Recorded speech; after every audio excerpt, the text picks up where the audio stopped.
இருக்குது. இன்னைக்கு செம்மரத்தினுடைய விலைன்னு பார்க்கும் பொழுது ஒரு டன் வந்து 1 கோடியிலிருந்து 1.25 கோடி முதல் தரமான செம்மரங்கள் விற்பனை செய்யப்படுவதாக நான் அறிந்தேன்.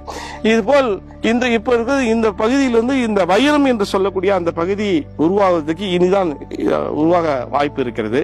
இது வந்து இந்த 15 ஆண்டுகளுக்கு பிறகு இந்த வைரங்கள் இன்னும் ஒரு 10 ஆண்டுகள் உள்ள வரும் பொழுது அந்த வைரத்தை மட்டும்தான் விலையாக மதிப்பீடு நிர்ணயம் செய்கிறார்கள். அந்த மதிப்பீடின்படி பார்க்கும்பொழுது இது வந்து இன்னும் ஒரு 25 ஆண்டுகள், இன்னும் 10 ஆண்டுகள்னா 25 ஆண்டுகள் ஆயிடும், 24-25 ஆண்டுகள் ஆயிடும். ஒரு 30 ஆண்டுகள்ல இந்த மரத்தினுடைய மதிப்புன்னு பார்க்கும்போது குறைஞ்சபட்சம் ஒரு 25 லட்சம் ரூபாய் இந்த ஒரு மரம் மட்டும் விலை போகும் என்று நான் நம்புகிறேன்.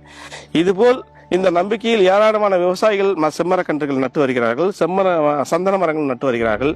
நான் இந்த மரங்கள் கைவிட்டாலும் நம்மை இந்த மரம் வந்து ஏமாற்றி விடக்கூடாது என்ற ஒரு நோக்கத்தோடு நான் வந்து தேக்கு மரங்களை நட்டு அந்த தேக்கு மரங்களை நமது பகுதியிலேயே விற்பனை செய்தும் என சொந்த உபயோகத்துக்கும் பயன்படுத்தி நான் வருகிறேன். 4 முதல் 5 ஆண்டுகளுக்கு முன்பு வந்து இதுல வந்து மிக பிரமாண்டமான ஒரு முறையில வந்து நம்ம வந்து வாழை சாகுபடி செஞ்சோம். எப்படி பண்ணோம்னாக்க வரிசைக்கு வரிசை 7 அடியும், ஒவ்வொரு வரிசையிலையும் செடிக்கு செடி ஒவ்வொரு வாழை மரத்துக்கு இடைவெளி வந்து 2 அடி இடைவெளியில வந்து அடர் நடவு முறையில வந்து இது வந்து நான் வந்து வாழை சாகுபடி